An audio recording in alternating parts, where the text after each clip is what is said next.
مسئلے کی طرف دلوانا چاہتا ہوں کہ امیر بننے کے لوگوں نے کون کون سی تدابیر شروع کر رکھی ہیں۔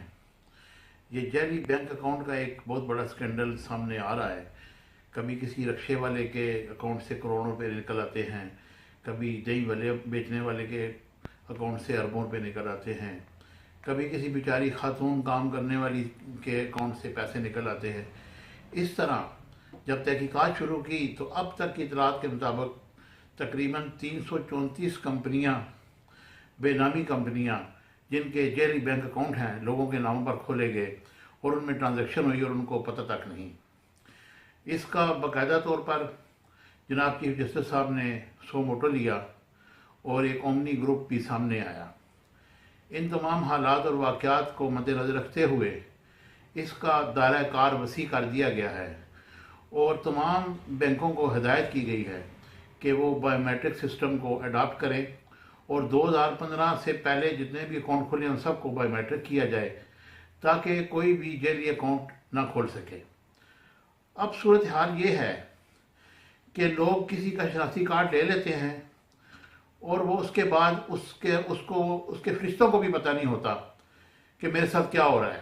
اس کے اکاؤنٹ سے باقاعدہ بینک کا عملہ ملوث ہوتا ہے اور اس کو کریڈٹ کارڈ بھی ایشو ہو جاتا ہے، اس میں ٹرانزیکشن بھی ہوتی رہتی ہے، لیکن اسے معلوم نہیں ہوتا۔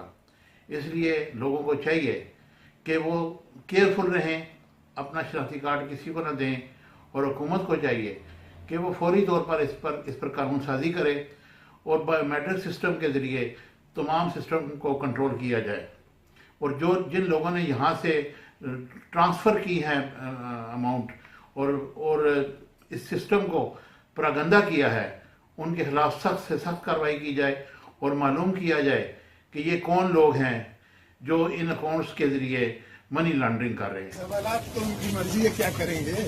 سوال یہ کہ اصل کیا ہے؟ سر کچھ بتا دیں گے کہ اصل کیا ہے؟ سب اوریجنل کیس ہے یا یہ بنایا گیا ہے؟ یہ بنایا گیا ہے، پر انفارچونیٹلی میاں صاحب کے زمانے میں بنایا گیا۔ تو سر یہ بنایا میاں صاحب نے یا کسی اور نے، کسی کھلائی کسی ادھر ادھر سے لوگوں نے بنایا؟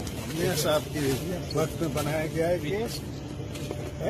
سر میاں صاحب خود بھی سر کیس بھگت رہے ہیں، آپ تاریخیں بھگت رہے ہیں۔ خود بھی اسی شکنجے سر کہتے ہیں کہ اس کیس کے ذریعے آپ کو کنٹرول کیا جائے گا۔ سر کہتے ہیں کہ اس کیس کے ذریعے آپ کو کنٹرول کیا جائے گا، من مرضی کے فیصلے کروائے جائیں گے، اپوزیشن متحد نہ ہو سکے۔ کون کہتا ہے؟ تھینک یو بس۔